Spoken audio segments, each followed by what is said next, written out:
Vamos a ver cómo se define, se diseña una tabla de dimensiones. El atributo o el nombre que usemos del campo define el negocio. Por ejemplo, qué tipo de cliente es. Se elegirá un nombre que identifique la tabla de dimensión. Por ejemplo, aquí tenemos la tabla clientes, aquí tenemos el ID cliente y todos los datos que hacen referencia al cliente, como por ejemplo el nombre, cuando es su cumpleaños, está casado o no está casado, masculino o femenino, ¿vale? Entonces añadiremos un campo que va a representar la clave primaria. Aquí en esta tabla la clave primaria es ID cliente y esto, como ya hemos dicho, esto identifica a cada registro como único. No puede haber dos ID clientes iguales, ¿vale? Entonces una característica de una tabla de dimensiones es que tiene pocas filas. Cuanto más atributos tenga una tabla, más entendible es el modelo. A veces podemos dudar si un atributo pertenece a una tabla de hechos o a una tabla de dimensión. Entonces, si este atributo puede medirse, entonces estamos hablando de un atributo de una tabla de hechos. En una tabla de dimensiones la jerarquía es plana, es decir, yo podría en la misma tabla tener una tabla de subcategoría y otra de categoría. Al hacer esto vamos a hacer que haya más datos y al tener el modelo de esta manera, cualquier cambio que vayamos a hacer es mucho más sencillo.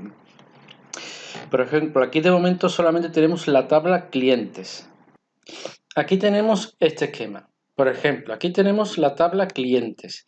La llave primaria sería es ID cliente y todos estos campos o atributos definen al cliente. Aquí tenemos la tabla tienda, su llave primaria y los atributos que definen a la tienda. Aquí tenemos la tabla producto con su ID producto. Esta tabla está relacionada con esta tabla. Subcategoría de producto que tiene su llave primaria, subcategoría de producto. Y esta tabla a su vez está relacionada con categoría producto que tiene su llave primaria y de categoría producto. Aquí en la tabla producto, pues los atributos definen el producto. Por ejemplo, aquí si en la categoría producto vemos que un campo no nos vale, necesitamos más campos, pues simplemente lo que tendríamos que hacer es añadir los campos. No tendremos que hacer nada más. Si por ejemplo categoría, pues no sé, número de pieza o número de almacén, pues simplemente lo tendríamos que añadir y ya está dentro. No tenemos que modificar ninguna de estas tablas. Por lo que se dice que cuando está jerarquizada, pues encontrar un fallo y solucionarlo es mucho más rápido que cuando es una tabla desnormalizada o una tabla dimensional, perdón, que todos los campos están en la misma tabla. Bien, dejamos aquí este tema.